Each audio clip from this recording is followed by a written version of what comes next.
Number one, I believe that family units are the building blocks of society.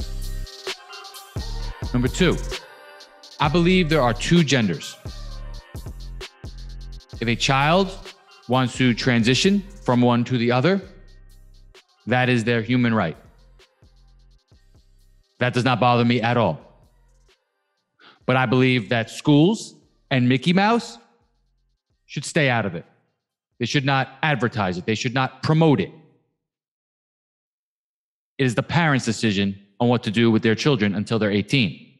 After the age of 18, you could do whatever you would like. But I don't believe that I should be held in contempt for saying I believe there are two genders. I believe in data points, and it's pretty obvious what gender you are when you are born. Number three, I believe we need to normalize going against the national narrative.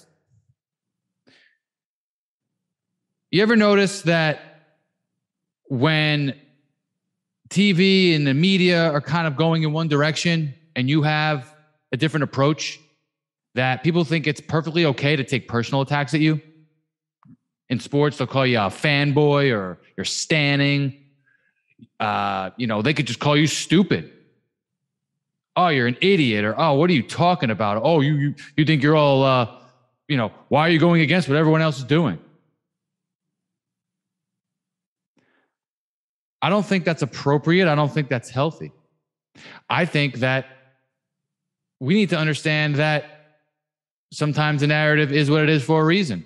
Sometimes the majority of people, like in a sport, the majority of people could feel one way, and maybe I don't, and I have a right to give arguments as to why I don't feel that way without being called names. How about instead of taking personal attacks, you just argue politely about what I said, argue the facts of the case, don't make personal attacks, because when you do that, that's an emotional response. That is not proving your point to any degree. And then sometimes the national narrative might not actually represent the majority of people. It might be a small minority that's trying to control the majority, like my last belief. I think most of us understand there are two genders, but the narrative is going against that. So now if I say it, I'm the bad guy. In reality, I'm just saying how I feel and what I believe, and I have arguments as to why I feel that way. So when we talk about the national narrative, it could be the majority or it could be the minority, where we have to be careful not to offend that vocal minority. We need to normalize going against it as long as we do it in a respectful, intelligent manner.